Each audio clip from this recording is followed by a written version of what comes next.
Les points importants lorsqu'on étudie un dossier en financement immobilier, c'est les fonds propres, les intérêts, l'amortissement, les charges d'entretien par exemple. La mise de fonds propres aujourd'hui est à hauteur de 20%.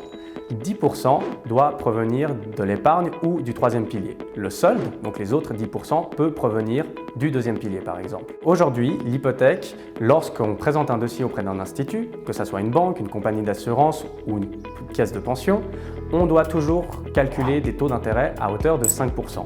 Pourquoi ? Parce qu'il s'agit des taux moyens sur les 30 dernières années.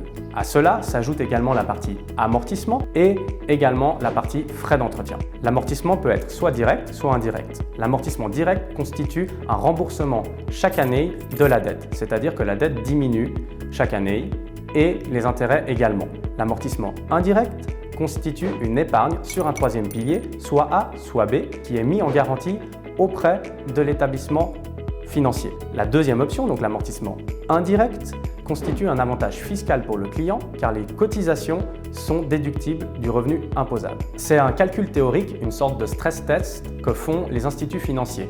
C'est-à-dire qu'ils calculent les intérêts théoriques, l'amortissement et les charges d'entretien. Le total ne doit pas excéder le 33%, c'est-à-dire le tiers des revenus bruts des acquéreurs.